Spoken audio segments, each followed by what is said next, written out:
What's good, people? It's about that time. The randomly late reverse ranch. Oh, hey. So let me do this one real quick.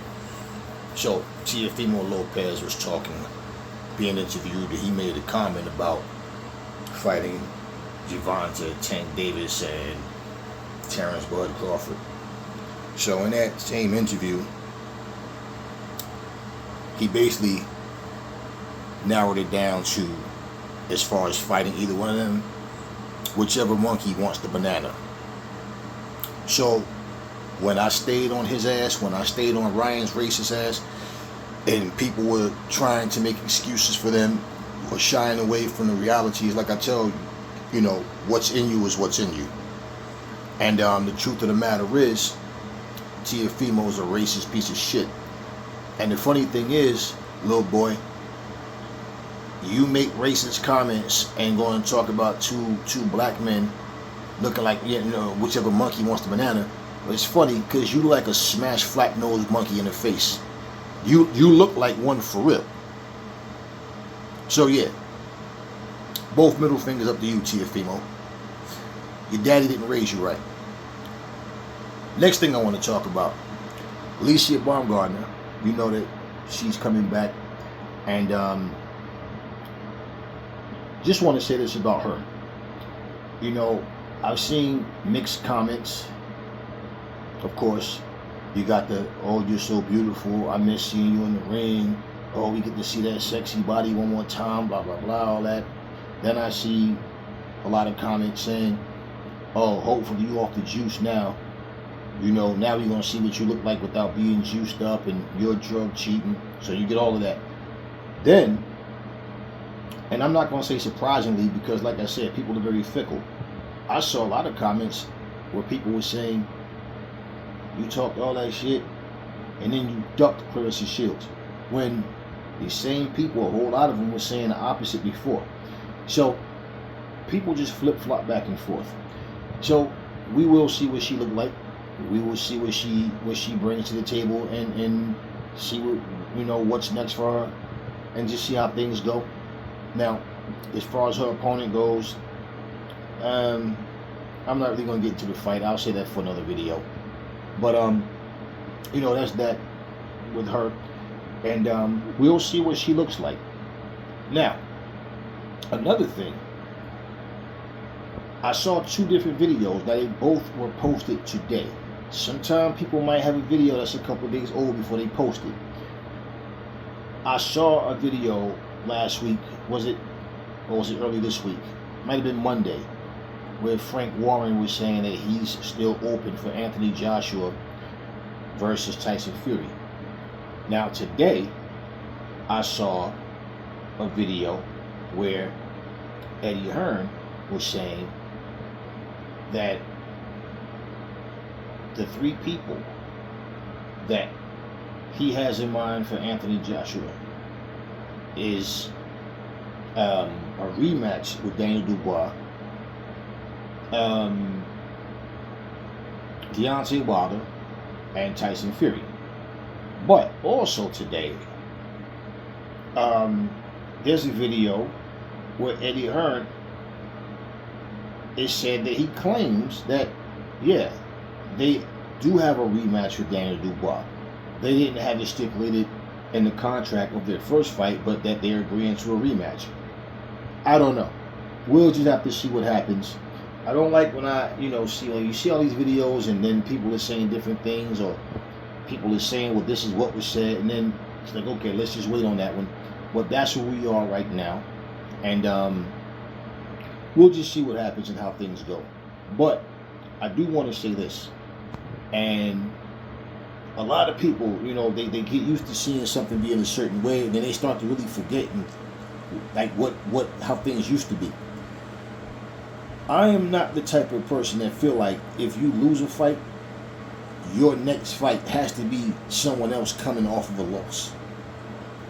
It's just this crazy, stupid mindset that people have now, where it's like, if you've been damaged from your last fight, you shouldn't be in the ring until you're better. Okay? And I mean emotionally and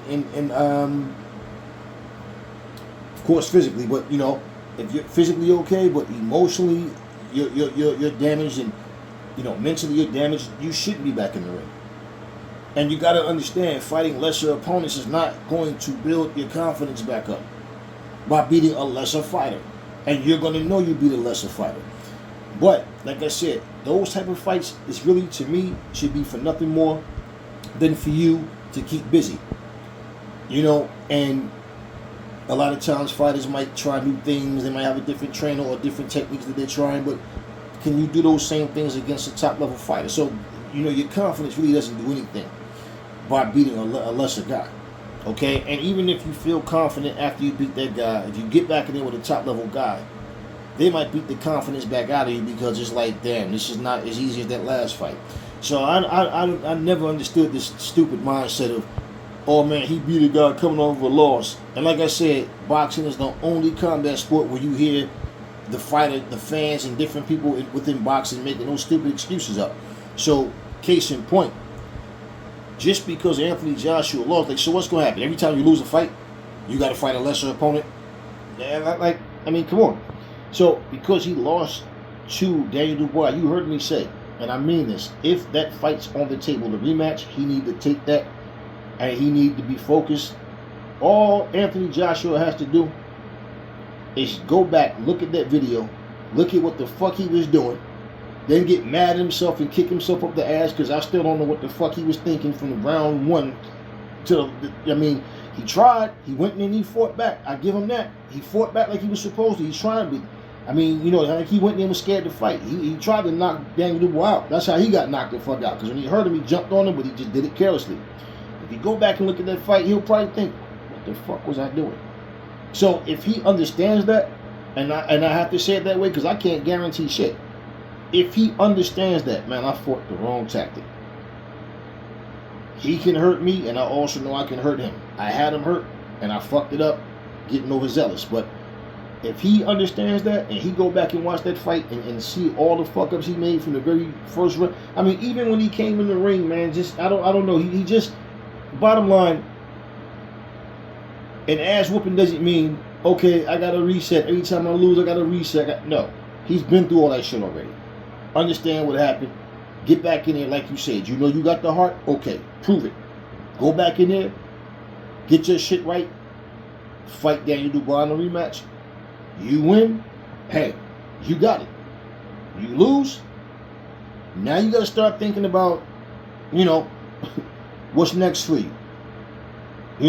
Are you in that mindset of, man, hey, listen, sometimes when a motherfucker living good, many times, they get to the point, man, where that hunger is not what it was. They still want to do it. They have the love for it, but they might not have that, they train in a way where I'm doing what I'm doing, but who knows? I don't know.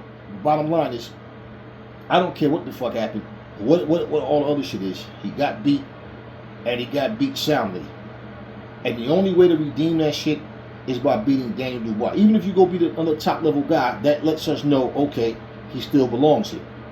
But you don't redeem a loss to one guy by beating another guy. You got to go and beat that guy. Now, you come off better. Say if you lose a fight to a guy, but then you go beat another champion, because it's like, okay, he beat another top level guy, and he's a champ now. But if that fight's on the table, I would suggest Anthony Joshua take that fight. There's no reason not to. I'm not into this whole let's pick a lesser opponent shit. There's no need for that.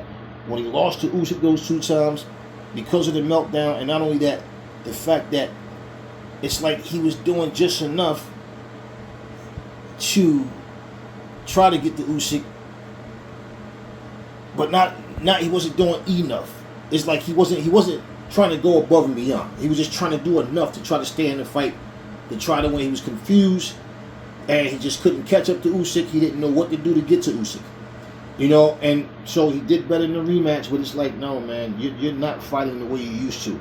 And this is where you got to understand, too.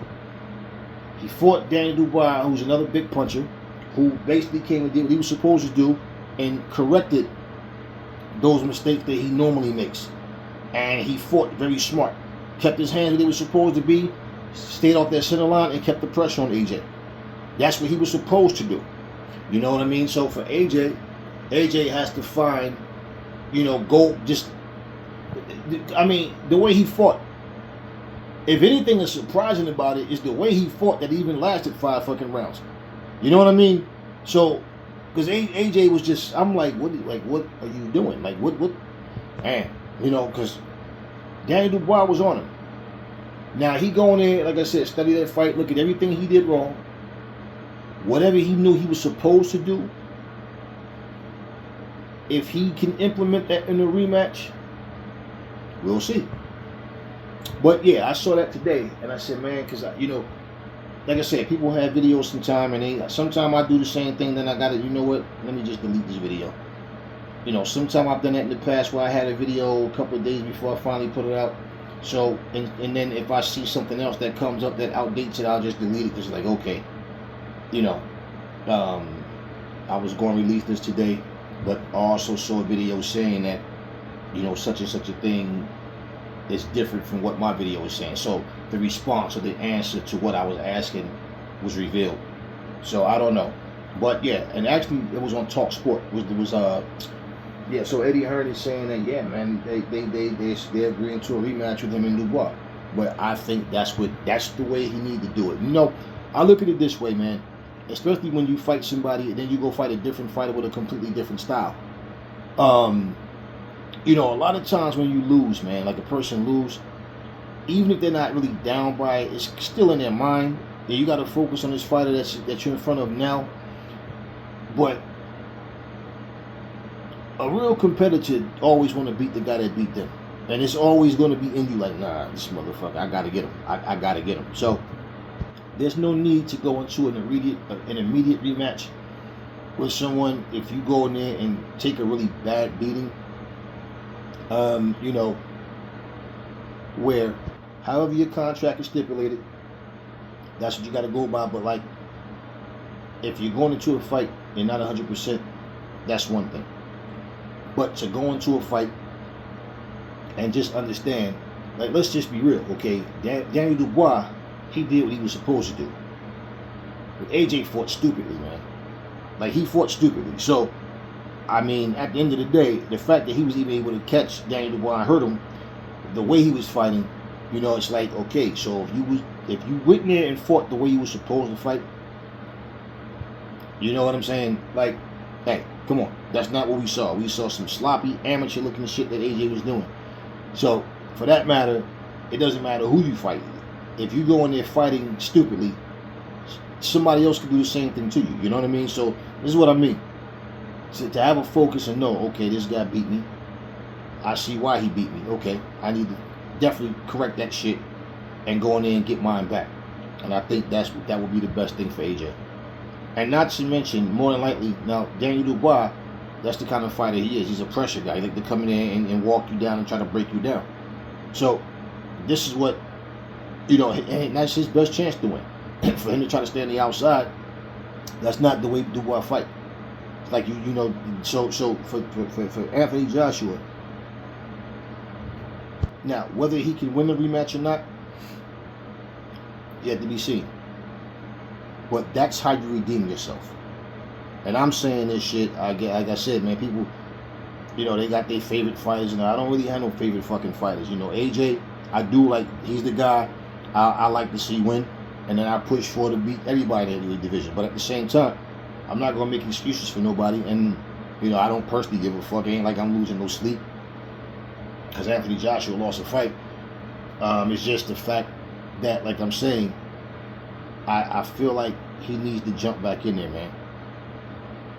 You know, when you get away from something like that, you know, God just beats you, especially when you get stopped, and now I'm going to go fight somebody else. Now, it's one thing if Daniel Dubois just feels like, nah, we didn't have a rematch clause, I'm going to fight somebody else.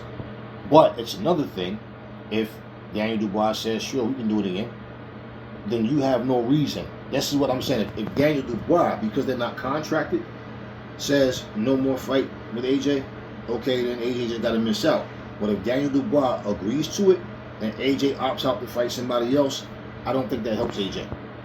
I just don't. I mean, we never know, because like I said, you never know what's going to happen come fight night. But let's say if he went out and say he fought Frank Sanchez and beat him, okay, that still doesn't solve the Daniel Dubois situation.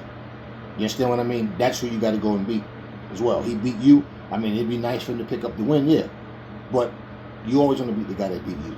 So, I don't know. We'll just have to wait and see what happens with that fight. What's said. You know, is he going to give AJ a rematch? Don't know. But I think if he does, AJ should take it. Anyway, never fall in love with lies. Remember, the truth brings hate out of people. And I will catch y'all on the next video.